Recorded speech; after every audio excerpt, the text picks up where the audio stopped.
Hey guys, how's it going?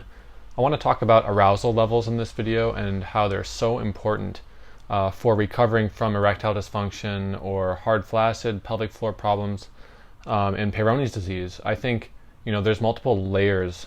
In my mind, there's like 4 layers to recovering from these things. But one of those layers is arousal levels and working with them and learning to feel your own arousal and kind of treat it like a resource and really start to cherish it and build it up. Actually, you can kind of build up your arousal levels. So basically, it's almost like you're taking Cialis or Viagra for free. So why even take supplements when you can kind of reset your arousal levels and work with them? And I'm not suggesting doing NoFap long term. I'm not I'm not recommending that you just masturbate whenever you want. I'm basically advocating for no porn ever, and then masturbating like once a week or once every week and a half or even 2 weeks. And when you masturbate, you only do it when you are truly inspired to do so. And that means that you do not masturbate when you're just bored. You don't masturbate when you're a little bit horny, and you don't masturbate when you're stressed out. You masturbate when you literally feel like you're on drugs, like your whole body has this rush. And when a man talks to a woman or sees a hot girl outside, he should be feeling this rush in his body and in his penis. And if you're not feeling that, then you really need to work on this. And it might mean abstaining for quite a while, but I do not think it means doing NoFap hard mode and just abstaining from masturbation like forever. In fact, if you do masturbate like a week from now or a week and a half from now, you will probably notice that you're going to be more horny afterwards. And the longer you kind of keep up a really good schedule, and as long as you avoid porn, you will kind of build up and work with your arousal levels. You want to develop like a really good mind-penis connection. It sounds kind of silly, but it's very real, to the point where when you see a hot girl, you can actually imagine having sex with her, and you can kind of feel this rush through your body when you see her, like, wow, and it's very real to you. I think all through my life, throughout my 20s, I never really had this connection to my penis and to women, real women. And, I think it's fair to say that almost all of us have seen more girls in porns than we have slept with women, right? Even if you've slept with 100 women, or more, we've probably still seen thousands of girls in porns, right? So it's, we really have to get our mind off that and get our mind connected to real women again, right? And this can take a long time, even watching one porn a month is going to destroy your progress, and your penis will be less filled out because of that. I'm telling you that once you master your arousal levels and learn to kind of feel it, learn to sense it, and kind of carry it around with you, your penis will be more filled out, it will be longer, and you will just have a bigger, harder penis. Your erections will be better, and you will be getting very hard from just looking at like a picture of a girl's like face, which, again, sounds kind of silly, but that's the way a man should be. You should be feeling aroused by a girl's face, by a girl's leg, and some of the best erections I've ever had have been just by using my imagination, or just like looking at a regular photo of a girl, so not porn. So you really and it's funny because you're going to enjoy masturbation more than you ever did if you do this, if you avoid porn and really limit it. And not only limit it to once a week, but make sure you don't ever binge. Right? So I've said this before, you don't want to masturbate like 2 days in a row, and you really want to make sure you have nice time in between. A lot of time when you're not touching it, not even checking it, no erection checks, nothing like that. And the goal is to have better, it's almost like you're taking Cialis. Like I said, it's like you're just going to have a fuller penis. And also when you talk to girls and think about girls, you want to have that connection to them, to your penis and to the girl, where you just feel really comfortable and you can imagine sleeping with them. And if you haven't slept with a lot of girls, you might just not really feel that. And it's kind of weird because it takes time to develop this. It takes sleeping with women over time with no porn to develop this. So, for example, if you, let's say you play guitar and you're really good at guitar, and you see a guitar like at your friend's house, you can immediately imagine playing it and all the things you can do with it, right? In the same way, once you have sex with a fair amount of women, or just a woman you really like, and you're not watching porn, when you see women outside, you will actually feel it in your body because your brain knows what that could become. And, even if you've slept with a lot of girls, like, 30 girls, 40 girls, you might not have this connection in your head yet. It's really funny because you'd think that, well, if I've slept with 40 girls, shouldn't I have this connection by now? Well, unfortunately, it's not that simple. Unfortunately, if you've watched a lot of porn and if your first sexual experiences were through porn, you have a lot of connections in your brain that need to kind of die out, and they're not helping you. And so every time you try to have sex with a girl, you're kind of trying to make that fit into the old kind of network in your head, and you're kind of comparing girls to girls you've seen in porn. And what's really sad about this is you will sleep with a really beautiful woman, like you're a 10 out of 10 girl, and you'll still feel like something's wrong, and you'll still like be comparing her to girls that are actually less attractive that you've seen in porn. And it will blow your mind when you start sleeping with really hot girls, and then you notice that you're more turned on by girls in porn than the actual girls, even though the actual girls you're sleeping with are 10 out of 10 girls and hotter than the girls in porn. And then you kind of realize like this is broken. That's when you realize like my brain is broken and I have to change this. This is not good. And you do need to change that. I think you could make your own porn. I have friends who do that. I've done that, and just recording yourself, and then you can use that to masturbate too. That for some reason that works, as in like you won't be firing the old neurons, and you will kind of create a new connection to the girls you sleep with. But you don't have to do that. I mean, it's kind of up to you if you try that or not. But in general, I just want you to realize just how serious this is.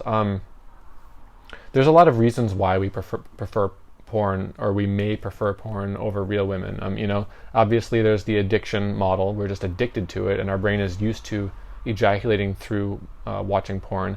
But I think there's also some other reasons, partly because porn is something that is created by somebody else, and there is kind of some external authority telling you and assuming that it's okay for these two to have sex. It's valuable for them to have sex. But then when you have sex, there's no authority telling you like this is a good thing.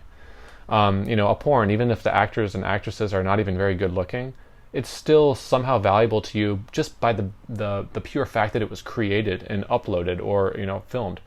But when you sleep with a really hot girl, there's nobody telling you that it's good. She might look so beautiful, and you're like, it might be so pornographic, but you just can't sense it. And you are blind in this case. You have to realize that it's a blindness, and it can go away, and it should go away, and it's making you miserable.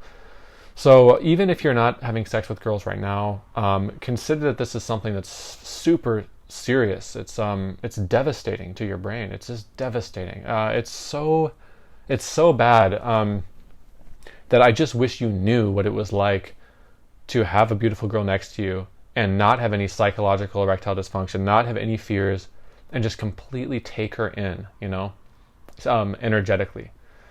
And just really like almost just, it's almost like you're in a porn. You just feel so happy. You're so thrilled. And when you have sex, it's almost like you're on drugs. When I have sex, it really is like I'm on a drug. It's like I'm out of reality. I'm just so released and happy. And masturbation has become like that for me too, where it's something that I'm proud of. I'm not ashamed of my sexuality. I think the penis needs to be used, even if you're not having sex. I think the penis does need to be used, and there's nothing wrong with it, as long as you're inspired to ejaculate. I think it's very good. And David Data uses that word "inspired" in Way of the Superior Man to talk about how, or to say basically that you should only ejaculate when you're inspired. And I think what he means by that is kind of what I'm talking about here, where you masturbate only when you feel this rush through your body. You're just so inspired. You're not bored. You're not just like needing to get some dopamine. It's literally like you touch your penis just barely, and immediately you get the hardest erection you've ever had. It's just so quick. It fills out very quick, and it feels like you're kind of a kid again, and you really enjoy it and let your penis fill out completely. It should be a very amazing, magical thing, and sex should be like that too. So really what I'm trying to tell you here is don't think about am I abstaining or am I not, because both roads will damage your penis. But not only that, both paths will damage your arousal levels. So your penis will just be less filled out constantly if you take either path. If you masturbate just whenever, that's going to make your penile health very poor. It will not hang very well. You will not get much blood in there. You might have inflammation. be at higher risk for Peyronies. Your erections will not be hard. You'll be more reliant on porn. And if you do NoFap, you might just flatline kind of forever and never get a nice filled out erection. So what I'm telling you to do is really pay attention to your arousal levels and build upon them, and try to kind of feel your arousal levels almost as if it's an energy source. Consider your arousal an energy source, and when you do masturbate or ejaculate, it's kind of like a monthly or bi-weekly thing, kind of like a woman's period. It's just kind of a cyclic thing, and you're like, okay, here it is again. And it's not anything negative, it's just a great thing you do, kind of on somewhat of a schedule when your body's truly wanting to ejaculate, okay? So anyway, this is kind of a rant, and I know I've mentioned this stuff before, but there are plenty of you guys who are failing this a lot. And not just a couple. There's actually a lot of you who cannot seem to stay on a schedule with masturbation. You just like can't seem to do it. And I think the reason for that is kind of because, again, you're trying either NoFap or just masturbate whenever, and neither work. But I think it's also because you're not taking pride in your arousal levels. You want to take a lot of pride in it, and when you do start to feel horny, that should make you happy. It kind of reminds me of an alcoholic friend I have, where when he tries to quit alcohol, he's kind of depressed for a while, but then once he starts wanting alcohol again, like after a binge, he's happy because he's like, oh my God, here it is, this is good. Because when I want it, I know now's my chance to kind of push into that desire even more and keep on abstaining from drinking alcohol until I kind of get over that. With masturbation, it's different because you're just going to get hornier and hornier, but you do want to learn to feel your horniness, your authentic horniness, and learn to hold on to that and really sense it. And then after you masturbate finally, the next day you can kind of remember how that felt. This all sounds so obvious, it really does, but you'd be very surprised how many guys do not feel their arousal. They do not feel it. And it's almost like, after they masturbate, they just, every day their penis is just kind of in the dead zone. It's like no blood in there. And then as soon as they get a little bit of blood in their penis and a little bit of horniness, they masturbate and then it's dead again. It's just kind of like this weak little dribble or whatever, but you really want it to be this more even high level of arousal all through your life, really. Anyway, there's a lot of factors, right? Why your penis is filled out, your pelvic floor, and a lot of things. But I want you to just, for this video, I'm kind of wanting you to just ignore everything, ignore supplements, ignore physical therapy, and see how healthy can you make your penis just by mastering your arousal levels. Anyway, I didn't mean to rant on this too much. I'm here for 12 minutes already, but it's kind of it's just surprising to me how important this is, and how many men are not quite getting it and just can't quite seem to master it. But I really, really want you to, even if it takes you weeks or months. I want you to develop that mind-penis connection, that connection to real women, and get to a point where you can feel so at ease with women, so sexually inspired when they're with you, that you just have a huge smile on your face. You should have a huge smile on your face when you're having sex with a woman, because you're just that happy, instead of being serious, But anyway, that's it, guys. So that's it. Masturbate once a week, once every week and a half. Really push into your arousal levels. And I really think you're going to notice big differences as far as your penile health. So let me know how it goes, and I will talk to you guys soon. Thank you for watching.